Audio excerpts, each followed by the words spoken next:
नमस्कार. पूर्णाई किचन ब्लॉग्समध्ये तुम्हा सर्वांचे खूप खूप मनापासून स्वागत आहे. तर मैत्रिणींनो, आज आपण दुधीची भाजी म्हणजेच लौकीची भाजी बनवणार आहोत. अतिशय पौष्टिक अशी ही भाजी आपली तयार होणार आहे. काही जणांना दुधीची भाजी आवडत नाही, तर एकदा नक्की या पद्धतीने तुम्ही दुधीची भाजी बनवून बघा. सगळे अगदी आवडीने खातील. लहान मुलांना देखील ही भाजी आवडत नाही, पण ते देखील नक्कीच खातील. आमच्याकडे देखील मुलांना दुधीची भाजी वेगळ्या पद्धतीने बनवली तर ती आवडत नाही, पण या पद्धतीने जर मी बनवली तर अगदी आवडीने ते खातात. खूप छान तयार होते. तुम्ही यामध्ये वेगळ्या प्रकारची देखील बनवू शकतात, पण एकदा नक्कीच या पद्धतीने बनवून बघा. सगळ्यांना खूपच आवडेल ही भाजी. खूप पौष्टिक अशी ही तयार होते. तर तुम्ही देखील नक्की अशा पद्धतीने ही भाजी बनवून बघा आणि कमेंटमध्ये कळवायला विसरू नका. आणि जर तुम्ही माझ्या चॅनलवर नवीन असाल तर प्लीज चॅनलला लाईक आणि सबस्क्राईब करा आणि त्यासमोरील बेल आयकॉनवर क्लिक करा, म्हणजे यापुढील नवनवीन व्हिडिओचं नोटिफिकेशन तुम्हाला मिळत राहील आणि कुठलाही व्हिडिओ तुम्ही मिस करणार नाहीत. तर चला मग सुरू करूया आजच्या या पौष्टिक अशी भाजी बनवायला. तर बघा, इथे सगळ्यात आधी मी कढईमध्ये 2 चमचे तेल तापवून घेतलेलं आहे. आता आपण ही भाजी सुकी बनवणार आहोत, त्यामुळे मी 2 चमचे तेल घातलं आहे. तुम्ही पातळ जर बनवत असाल तर 1 चमचा देखील पुरेसं होतं. तेल तापल्यानंतर त्यामध्ये मोहरी टाकलेली आहे. त्यानंतर कढीपत्ता टाकून घेतलेला आहे.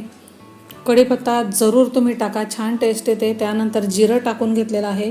नंतर 6 ते 7 लसणाच्या पाकळ्या मी अगदी बारीक चिरून घेतलेल्या आहेत. तुम्ही ठेचून देखील घेऊ शकतात, पण मी इथे नेहमी अशा पद्धतीच्या भाजीमध्ये लसूण हा बारीक चिरूनच घालते भाजीमध्ये. तर बघा, लसूण देखील मी टाकून घेतला, 1 मिनिट परतून घेतला आहे. त्यानंतर 1 चमचा मी धनेपूड घालून घेतलेली आहे. त्यानंतर अर्धा चमचा मी हळद टाकलेली आहे. हे आता मिक्स करून घ्यायचं आहे.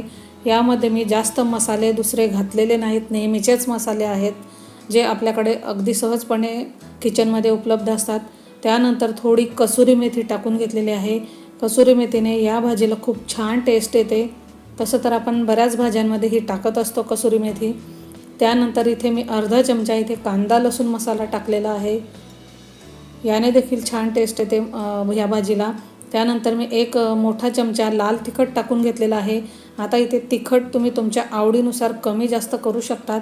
लहान मुलांसाठी बनवत असाल तर थोडी कमी तिखट तुम्ही बनवायची आहे.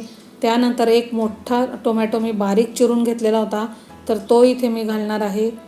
तुम्ही टोमॅटोची पेस्ट देखील घालू शकतात, पण पेस्टपेक्षा अशा पद्धतीने बारीक चिरलेला टोमॅटो छान लागतो या भाजीत.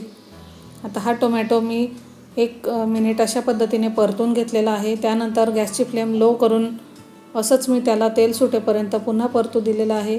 अगदीच आपल्याला जास्त शिजवायचं नाही याला.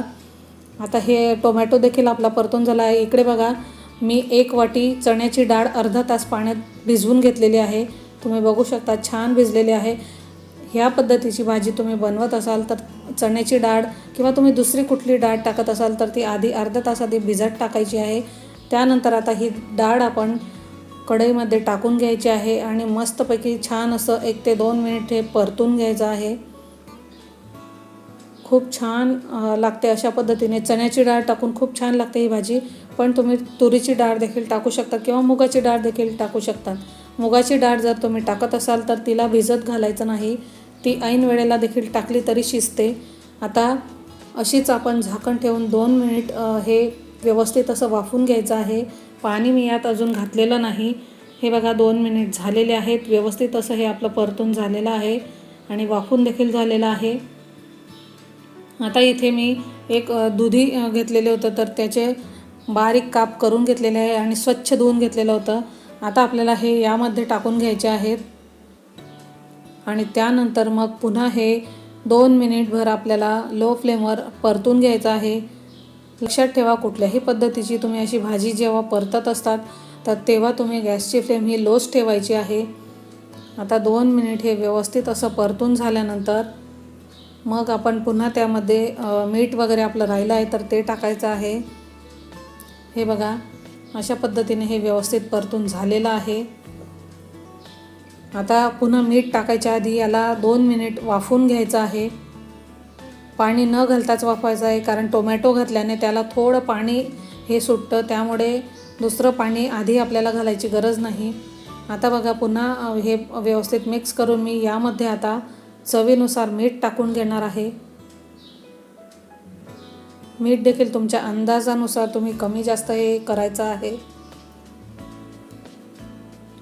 मीठ टाकून झाल्यानंतर पुन्हा हे व्यवस्थित असं आपण परतून घ्यायचं आहे. आणि त्यानंतर मग आपल्याला बघा ही डाळ शिजवायची आहे, त्यामुळे यामध्ये मी डाळ आणि दूध हे दोन्ही शिजायला हवं म्हणून मी 1 ग्लास पाणी यामध्ये टाकणार आहे. इथे बघा तुम्हाला जर आवडत असेल तर तुम्ही शेंगदाण्यांचं जाडसर असं कूट 2 ते 3 चम्मच टाकू शकतात, पण मी ते टाकले नाही. तर दाण्यांचं कूट घालून ही भाजी कशी करतात ते देखील मी तुमच्यासाठी व्हिडिओ आणणार आहे. आता पाणी टाकून झाल्यानंतर 1 उकळी आलेली आहे. आता आपल्याला लो फ्लेमवर हे झाकण न ठेवता आधी 5 मिनिट शिजू द्यायचं आहे. 5 मिनिटानंतर बघा अर्धं पाणी यातलं आटलेलं आहे. आता अर्धं पाणी शिल्लक आहे. त्यानंतर आपण झाकण ठेवून याला 10 मिनिट आपल्याला लो फ्लेमवर शिजून घ्यायची आहे भाजी व्यवस्थित.